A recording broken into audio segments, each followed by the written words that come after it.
relevant opinion, they should be more bold to their approach, although I can see why they haven't tried to do so.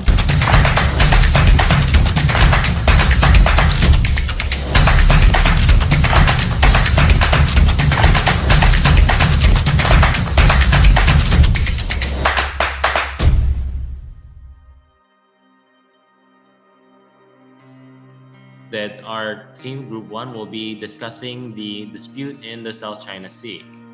All right. Okay. Good afternoon, everyone. We are group 2, and our topic will be mass vaccination.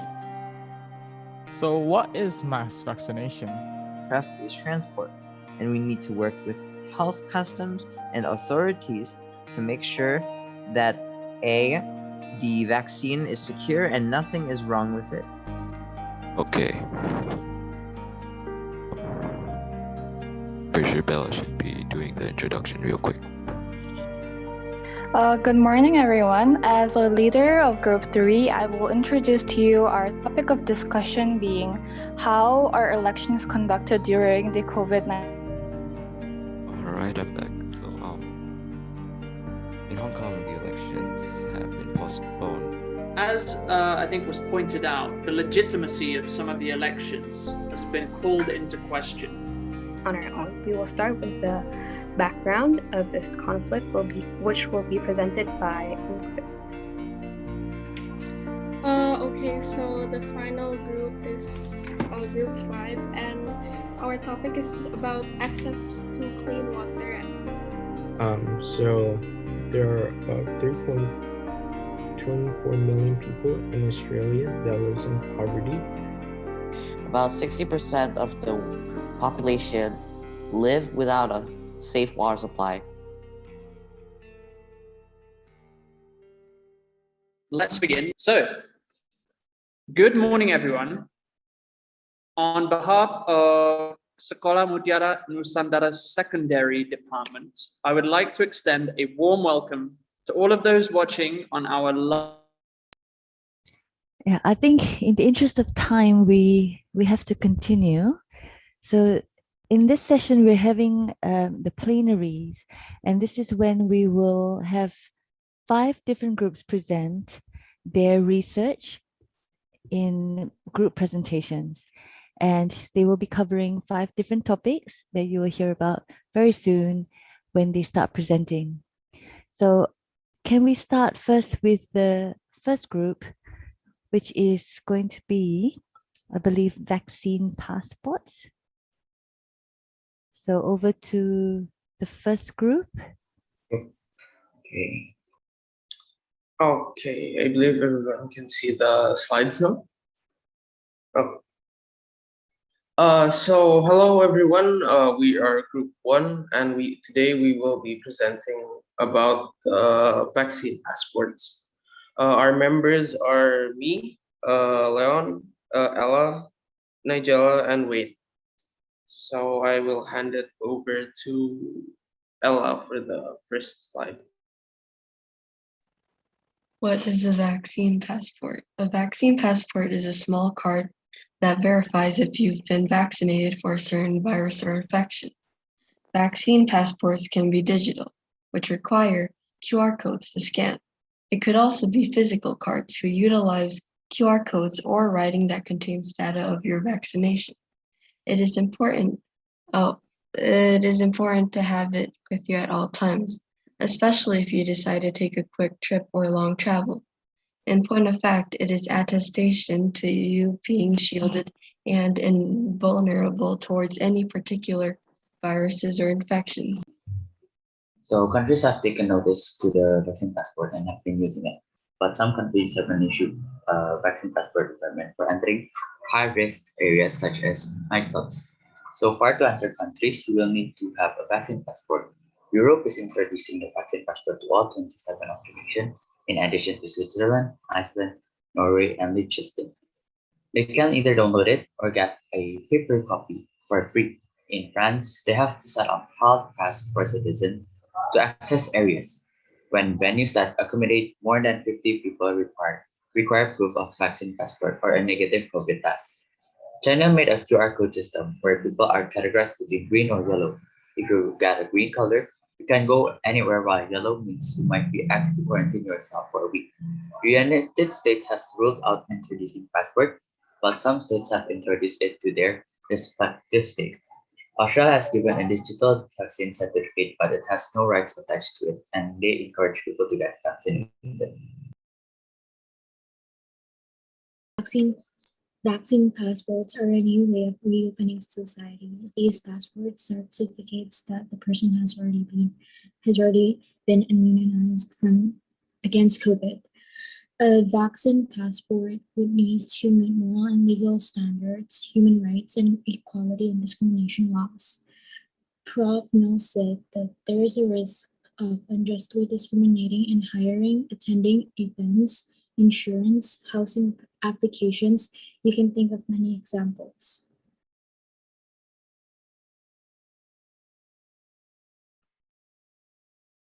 Okay. How does a vaccine passport affect the economy? Well, first of all, the COVID vaccine passports help the hospitality industry to reopen.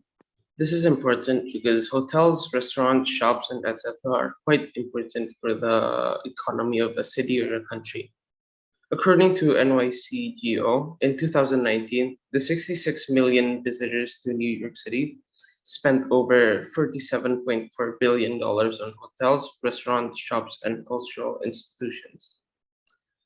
Second, the travel and tourism industry is also greatly helped. Tourism is able to be safe, which can significantly impact the economy.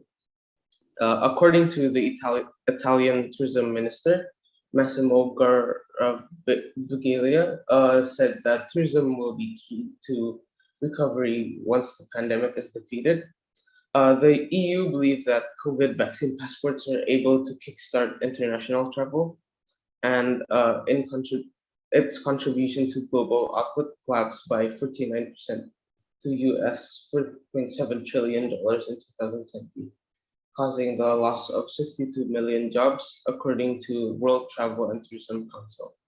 According to Select USA, in 2019, travel and tourism industry generated over $1.6 trillion in economic output for the US.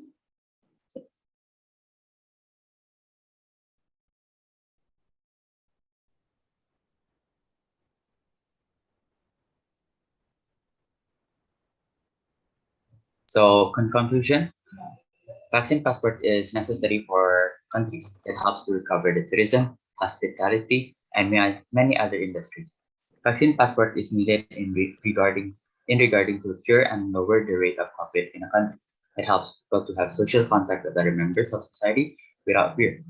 It breaks and lessens the spreading of the virus in society, which can cause economy to fall due to high rate of people contaminated. The solution is that the app of the vaccine passport should be modified, which is easier and can be received by the society.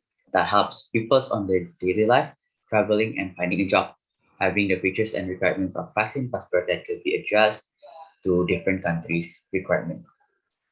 So here's our source and bibliography. We found our works and research, and thank you for listening to our vaccine passport presentation.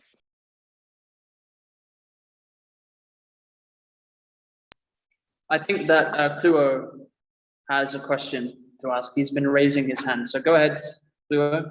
My question is there any provision for people who are not able to acquire the vaccination passport due to medical reasons?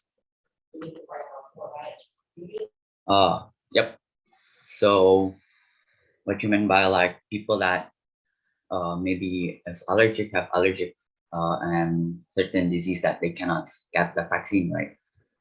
For that, there's still much cases on development on the vaccine passport, and the government is trying to make make some features in the app where excluded or not excluded, but prioritize and have different maintaining the people that aren't able to have the vaccine passport due to disease and uh, allergies that make them unable to have the vaccine in the 20, so it's time to move on to the next group.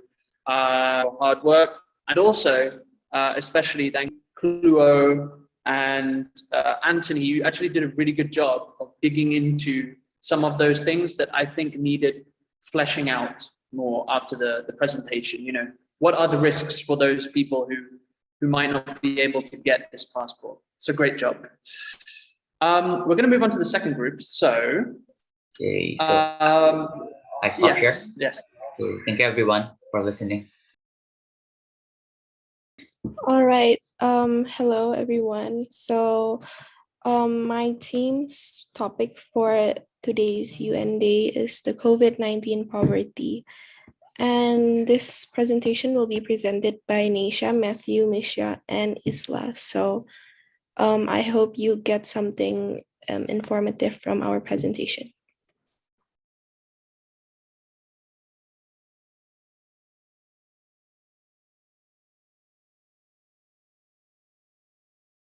So Matthew, can you start? Sure. What is poverty? Poverty is a state or condition in which a person or community lacks the financial resources and essentials for a minimum standard of living. Poverty means that the income level from employment is so low that basic human needs can't be met.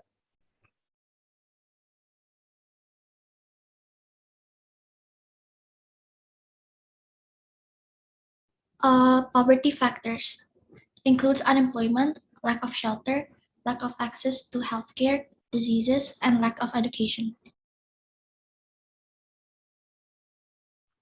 Perspectives. Underdeveloped country is South Africa, and developing country is Indonesia.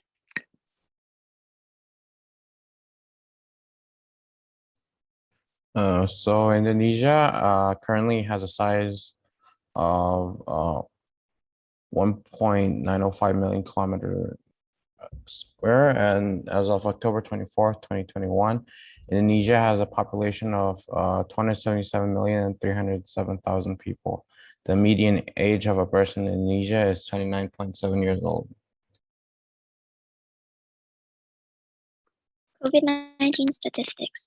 There are 4,240,019 confirmed cases and 143,000 deaths.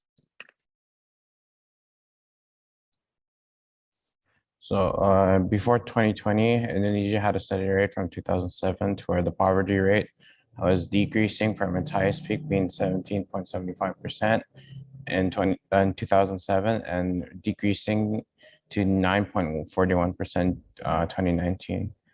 The 12 years of progress led us to decrease the poverty rate by 8.34%.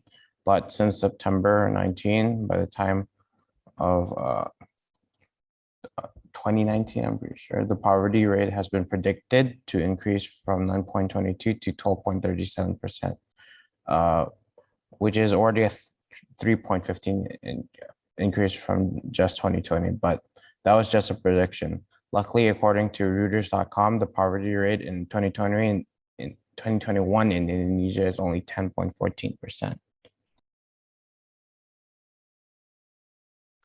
Lockdown period. First ever lockdown is on March 20, 2020. Continued with PPKM Darurat on July 3, 2021 till August 2, 2021. Some economy facts during COVID-19.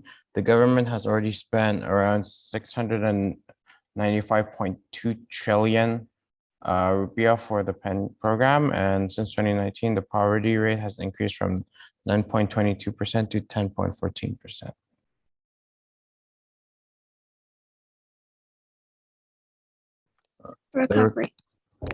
Recovery plan.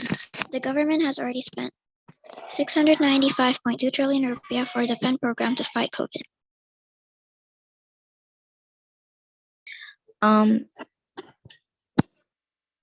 The poverty rate on March 2019 pre-COVID was expected to decrease.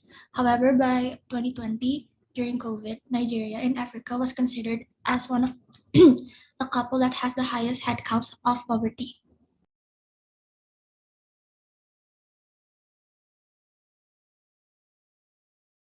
Economy effects during COVID-19. The government has already spent 695.2 trillion on the PEN program. Since 2019, the sub-Saharan Africa is home to 64% of the poor. However, by 2030, the statistics could increase to 84%, home of the world's poor because of the population growth and low economic growth. In 2019, Nigeria had 84 million people living in poverty. The number had increased to 92 million in 2020. Poverty rate has increased from 9.22% to 10.14%.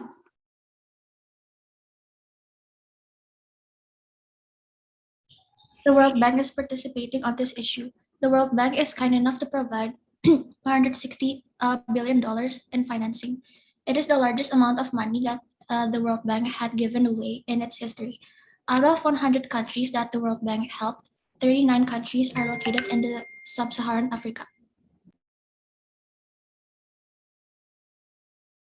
All right, so that is all for our presentation.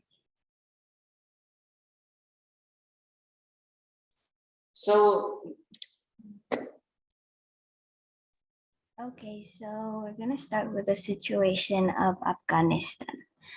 Right now, in August 15th, Taliban's returned and took power over Afghans and promised peace. And the ones that they promised a 2.0 Taliban with their version of peace in controlling the country. And the United States helped the Taliban by providing aids for the country. And the whole world's major aid agency are keeping an eye on the new rulers and under jihadist movement or Islamic law.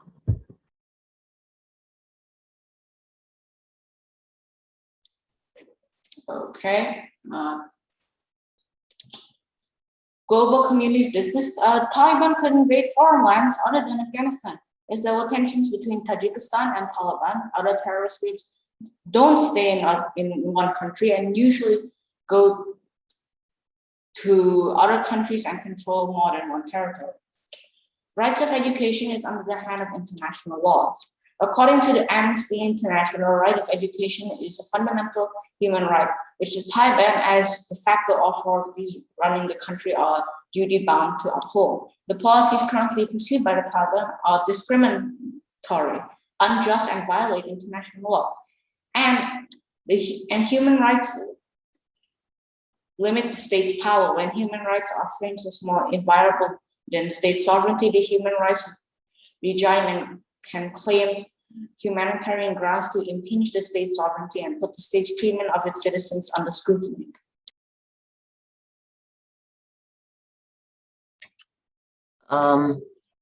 Global communities business. Education is important. According to UN Rights Article 26, everyone has the right to education. Education shall be free, at least in the elementary and fundamental stages. Elementary education shall be compulsory. Technical and professional education shall be made generally available, and higher education shall be equally accessible to all on the basis of merit. But the Taliban invoke rights to education for women. Thus, this is a violation of international laws or rights. Amnesty International is also calling on the international community to ensure appropriate funding for Afghanistan's education sector to enable schools to continue functioning through organizations such as the UN or NGOs. Failure to do so could potentially deny millions of Afghan students the right to education. It's a breach of sovereignty. Human laws' rights are claimed to be universal, yet state responsibility for their violations is limited by territorial as well as citizenship. However, non-resident non-citizens can only claim and enforce rights against other states through their own state and under strictly defined conditions. If they can claim them all at all, international law is designed to make each state responsible for the human rights protection of its own population. This includes litigation for violations targeting another state. Individuals cannot hold a state other than their own responsible for violating their rights. It is their state that should hold another responsibility.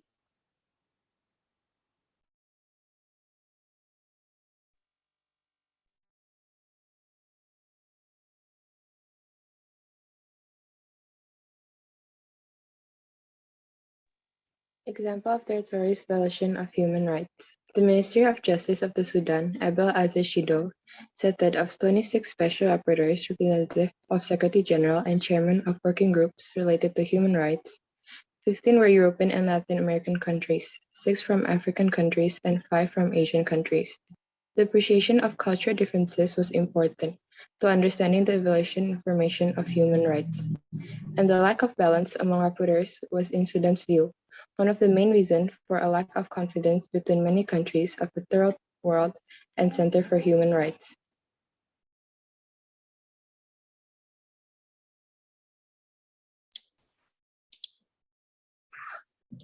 So here are our references, and so in conclusion, this is a global community's business because of all the problems and human rights violations that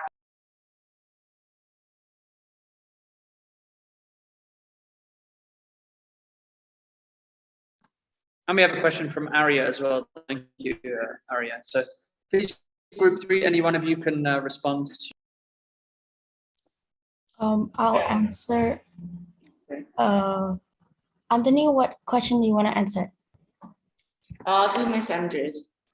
Oh, okay. How far is the educational attainment of the Taliban to consider the international law? So the UN in the UN they have in the UN article and they say that everyone should have the right to education. So it is considered international law by the UN. Okay, so to answer Mark's Bastian's question, is it mistake? It's because during the 9/11 attack, Afghanistan and Pakistan positioned itself after an ally of the US in the war of terror, and they believe among strategies that Pakistan wanted a stake in Afghanistan. That's why Taliban disputed in Afghanistan. And to answer Leon's question, the education should be adjusted with the local citizen culture. So setting their mindset and how to develop interest and awareness of education.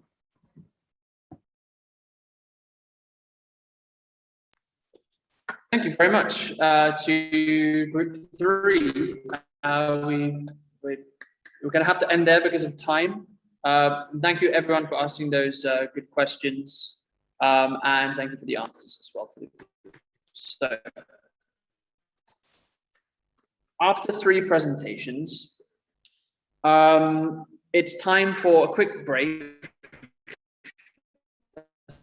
A slightly fun break, but don't go anywhere, okay? Because we have an activity for you. 21 current affairs quiz for you, and you are going to compete in houses on this quiz and on a quiz later on in the day based on the documentary that we're going to be viewing. So we're going to be using Kahoot, but obviously you need to get into breakout rooms first so that you can deliberate and talk with each other as a house when you're deciding how to answer. So We're going to spend the next 15 minutes on this. Don't go anywhere. We're going to do the quiz and then we'll come back into the main room and we'll have the two final groups present for the plenary session. And then we will have a well-deserved lunch afterwards. Okay? How many medals did Indonesia win at the Olympics? What do you think, guys? We've got 20 people in the room. How do you think?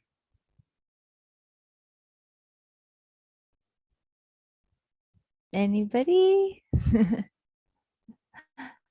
You can say anything. Harun, what do you think? Abigail, Kezia? Just guess. Just guess.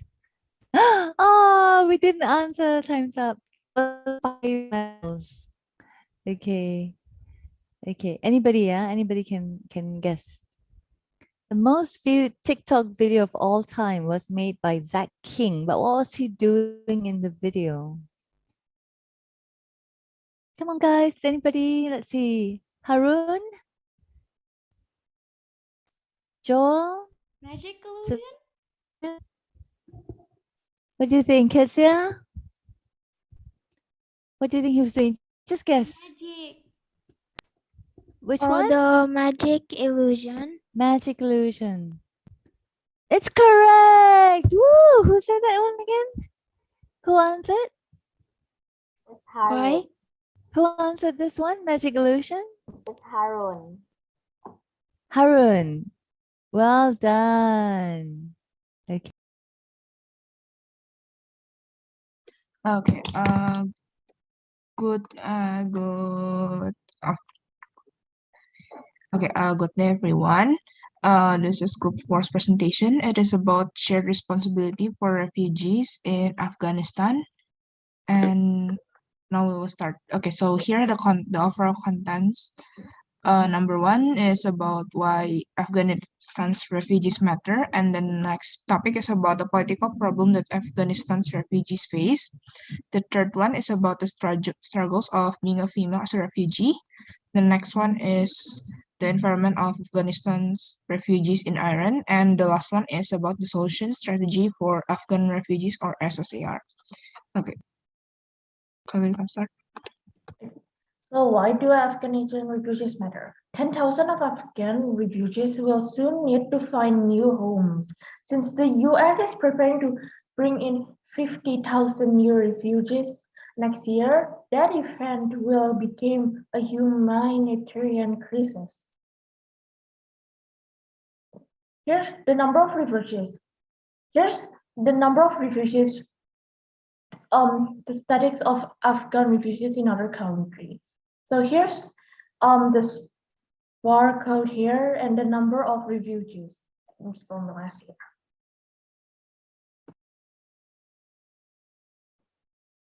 Many political problems for Afghanistan's refugees. Many Afghanistan refugees fled to neighboring countries due to Taliban extremist rule. More than 1.2 million refugees are from Afghanistan.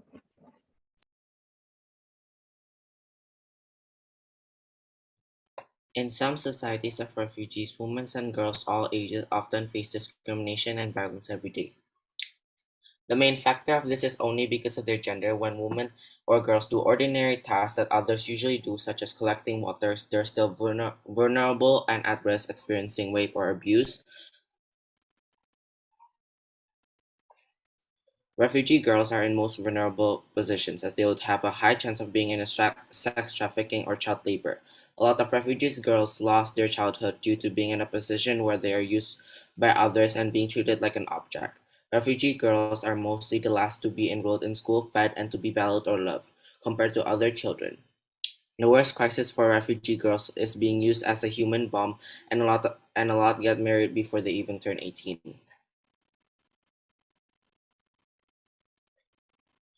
As a girl, it is hard enough to find and get the primary education that they deserve. When being a refugee, the struggle would be a lot bigger because there are only a few schools in refugee environments. These schools are also secondary, but yet still hard to get an education from. A lot of refugee girls frequently lost out out on education, as a lot of refugees can't afford them, and a lot of families use their girls to work instead so they could help their family and bring in income. As in a lot of communities, the theory of having girls staying in school still in their teenage years doesn't correlate to them. Thousands of Afghan refugees had fled to Iran. The condition there is hectic because from the beginning of the year, it has been estimated that 400,000 Afghans have been displaced.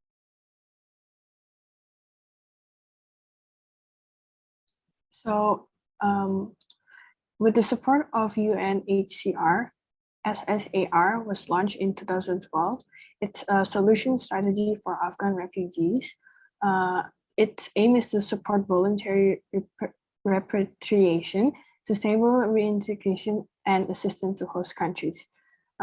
SSAR helps in the education, health, and livelihoods for Islamic republics of Afghanistan. For the education, their projects is to construct and furnish the new school and also help children among refugees to continue their education. For health, their projects is to construct basic health clinics and community health centers.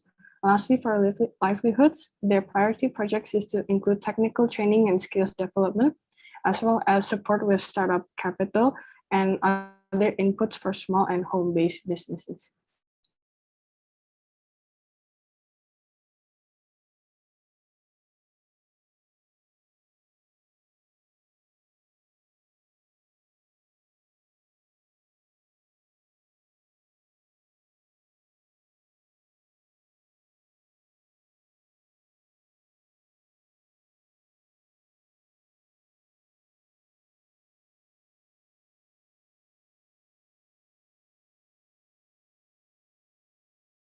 Okay, wait.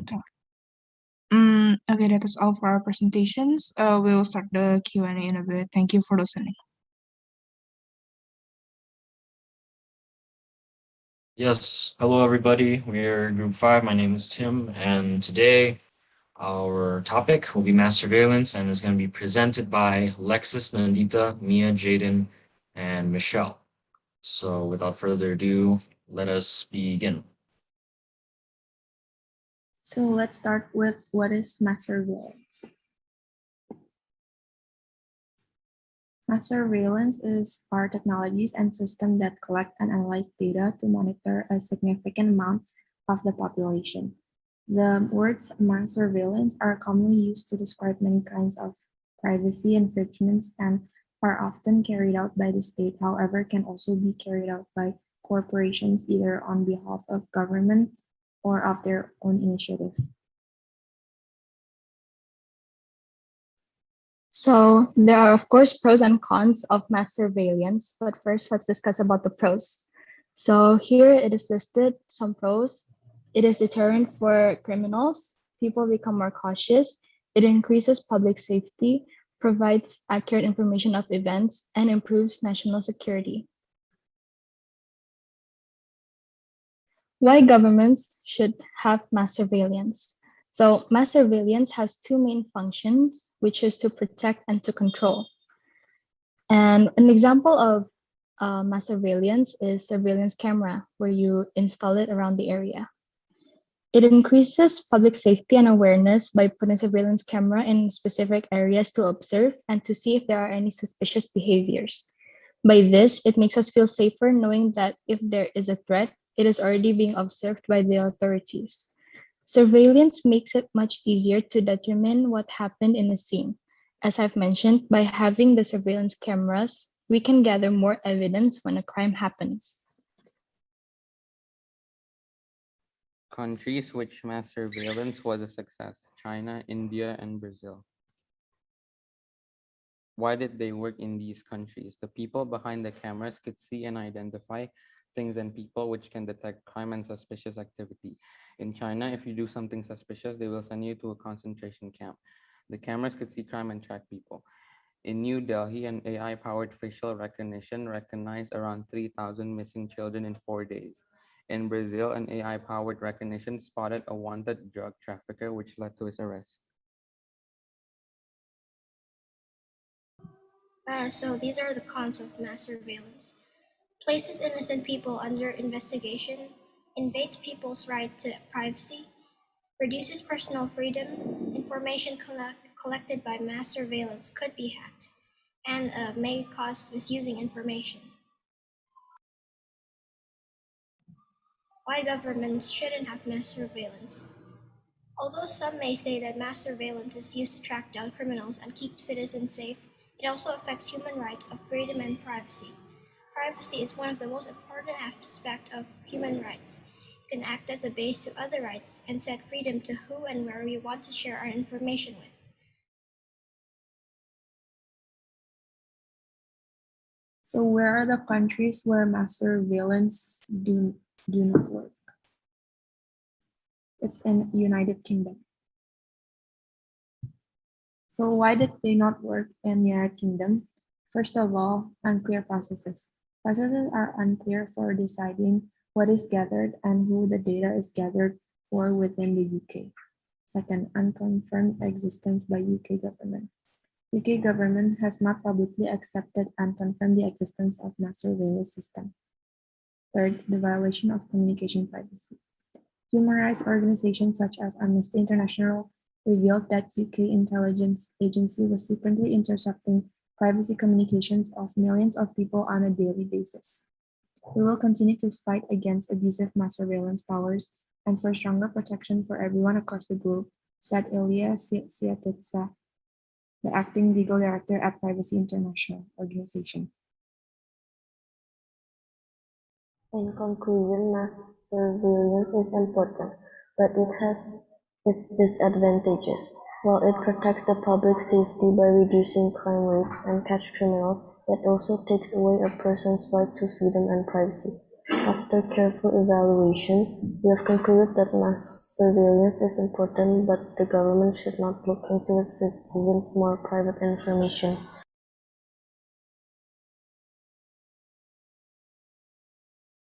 Okay, well, while we're waiting for the other students, why doesn't Group 5 go ahead and answer Cluo's question? Okay, so on the question of is mass surveillance ethical?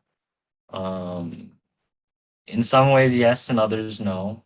In the way that it is, it helps to prevent crime and it helps to maybe improve the living conditions, I guess, because it's all the risks are generally monitored by the authorities so that less risk. But in that it's not ethical is that some people may feel more they want to have more privacy than others, while others feel that they do not really have anything to hide. So it is they're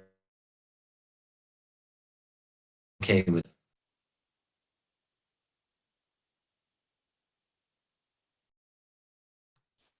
Okay, thank you. Thank you very much for that question and answer. Usually I wouldn't ask a question myself, but I am waiting for the students to ask, so I'll ask one myself. What is it that separates countries such as China, India, and Brazil, where you said mass surveillance has been successful, from countries such as, what is it about those countries that is causing that difference? I think it also a large part of it has to do with the people. So when people tend to be, it just depends on the culture also, especially in places like China where it's culturally more kind of communist, I guess. It was, like that. So obviously the people are more used to getting treated in a similar type of way. As compared to other places like the United Kingdom.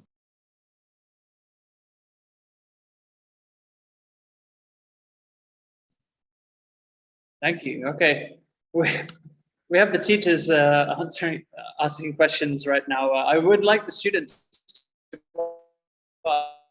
ask, but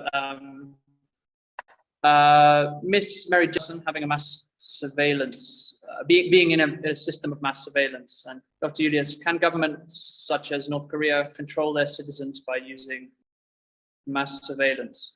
So feel free to answer those questions if you would like. Okay, to answer Dr. Julius's question, yes, North Korea can definitely control its citizens by using mass surveillance. That's already what they do. They know everything that their citizens do. But mass surveillance doesn't, like, for different countries, it can be like, it depends on how much information they really take in, you know? Like some countries it's kind of mixed. They have mass surveillance, but it's not nearly as, they don't take as much information as they do than in, let's say, China, you know? But North Korea, communist country, most definitely they can. Ms. MJs, how do you feel as a person having mass surveillance around you? Personally, I think that there's a aspect of mass surveillance that's very much needed, but I am not a fan of the very communist version where they literally know everything you do. So that's that. Excuse my dog in the background.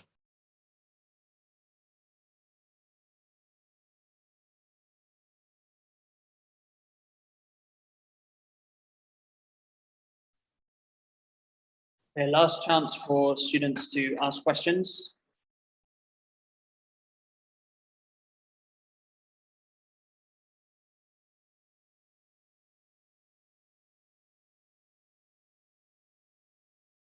Oh, okay. Thank you very much, Isla. We have a question from Isla. What can the government see or know by using mass surveillance? Well, there's a wide range of things that they can gather intel on. Most of the normal stuff is like street cameras. They're knowing who goes where and who does what. That's also carries on into the more technological world, I guess, like on the internet and stuff.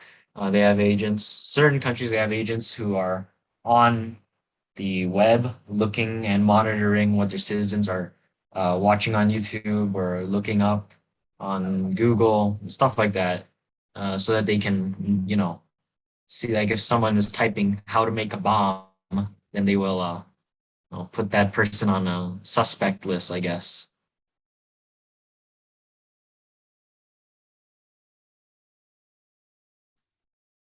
Okay, very good. Thank you very much, everyone. Yes, thank you, Isa, for that question. We've had plenty of time for questions and answers, so I think we can end there, and it's just about time for lunch. I see that Miss Maria wants to say something. Miss Maria? Oh, I was going to actually ask another question. Do we have time for that? We have 2 minutes, so please go ahead. Okay, I'll just say, you know, it's connected to the vaccine passports. There are a number of anti-vaxxers who feel that, you know, besides medical reasons, they don't want to get vaccinated because they're afraid that the government is going to, you know, implant something into their bodies that will enable the government to not only watch people more closely, but also be able to control them. This is part of the conspiracy theories. I'm wondering, you know, if we look at it from a very personal sort of mind control perspective with mass surveillance, do you think that there's a real threat of that if governments are not just watching, but they're able to do more than watch and start to control behavior? Do you think that that could happen? Or are they just watching? At this moment, I do not think mind control and like that is really possible.